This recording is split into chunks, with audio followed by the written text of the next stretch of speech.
In this video I will show you how to connect all the components from the power kit, motor, controller, wiring harness, power lines, throttle, DC-DC converter and other components like relays, and also we will use this display. So let's start with the wiring harness. Here there are a few already connected, like CAN connector for CAN bus, then a 3-speed or gear selection connector, throttle connector. Sometimes the descriptions on the wires, they don't match exactly, but you can also check the drawing from the manufacturer, like Fardriver, and you can figure it out which comes to which. This one is for the Bluetooth. You'll also notice 2 red connectors. These are for anti-theft device for the alarm. We really recommend using alarm because it has a nice feature. You can turn on and turn off the bike, so you don't need an extra key switch, key lock. So connect the alarm.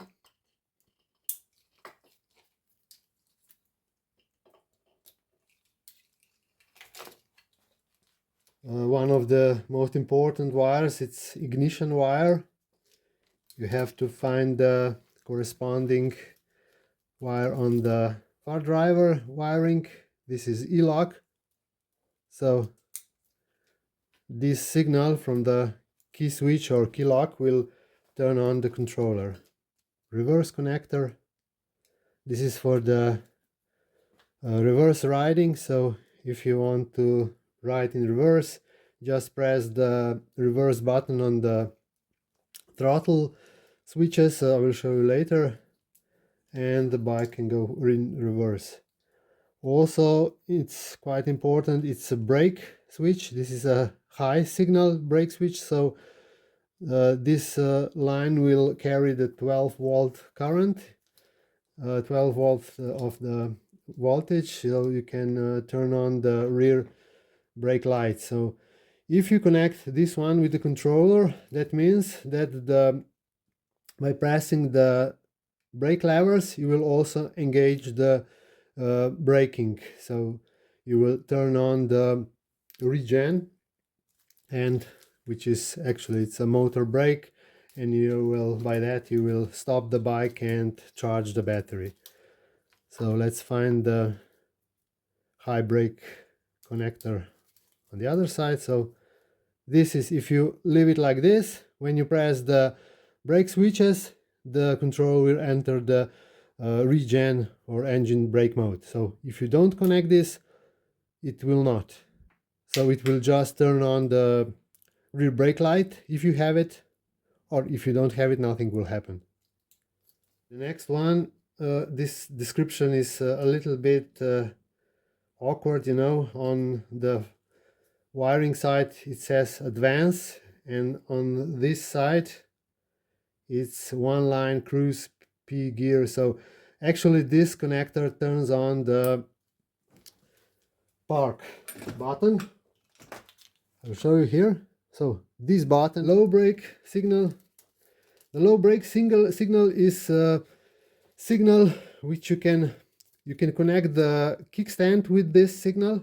So kickstand switch, if the kickstand is down, the bike will not move. So actually it disables the controller, or you can connect it with the Regen button on the left thumb. So when you activate it during the riding, the controller will enter the Regen or engine brake mode. So by that you will control by yourself and not the brakes when the Regen is activated. So we also set it up like this. So you connect the Regen and kickstand switch. So let's find the connector on this side. It says side brake. So you connect this one to side brake. So low brake, side brake. You'll also notice this long end of the wire.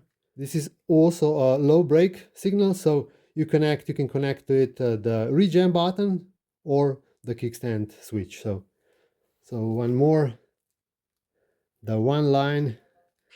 This is for communication between the controller and the display. It sends the speed signal from the controller to the display, but in our case, because we have a CAN communication, we don't actually need to connect this one.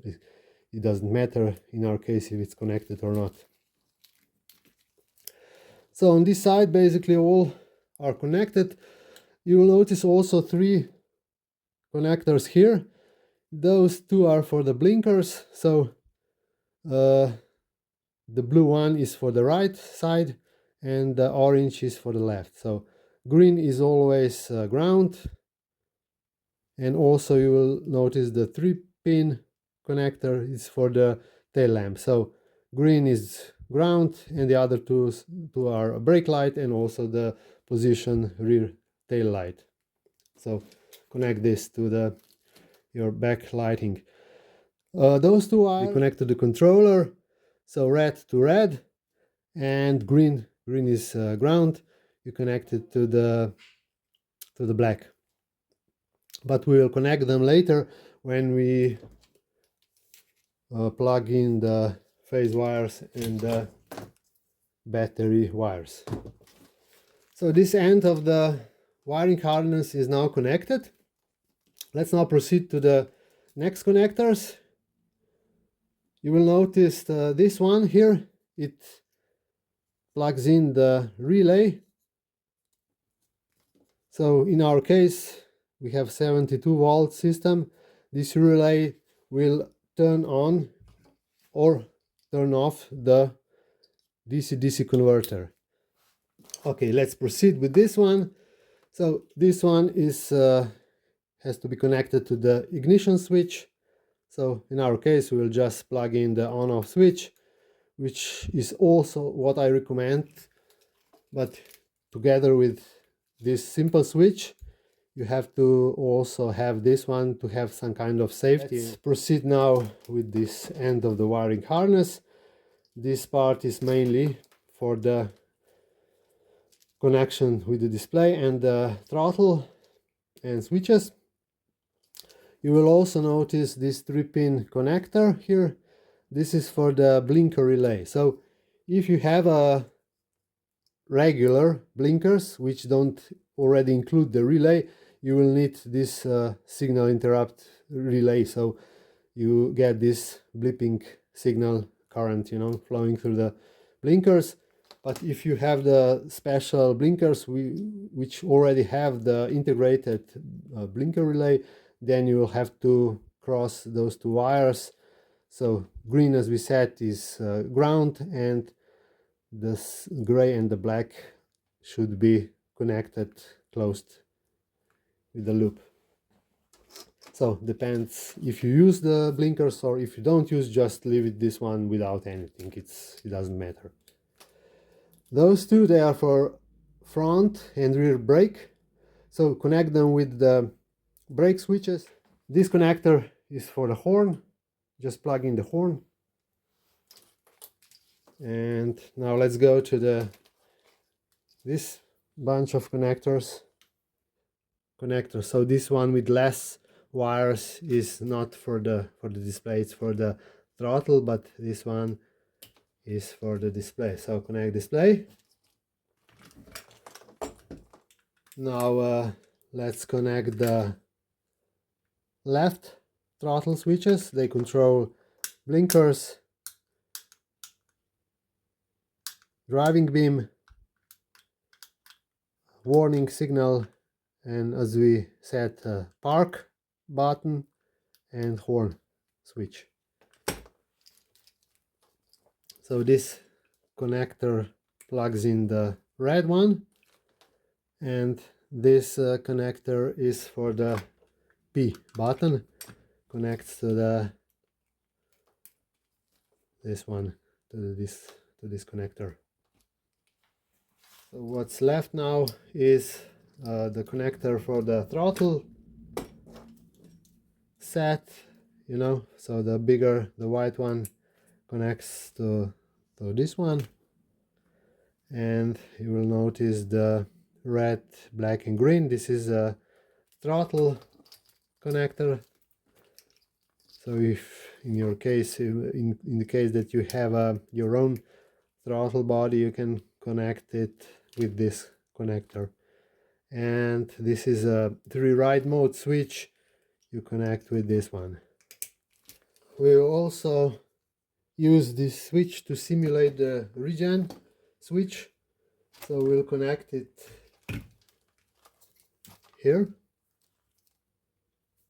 just to demonstrate how the Regen button works. Now we'll connect the phase wires.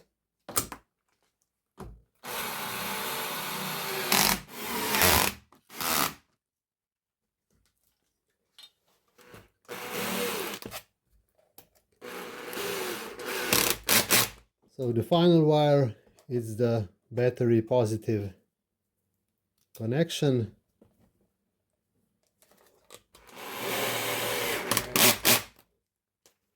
Connect the battery now. Disable the BMS and plug in the negative and the positive.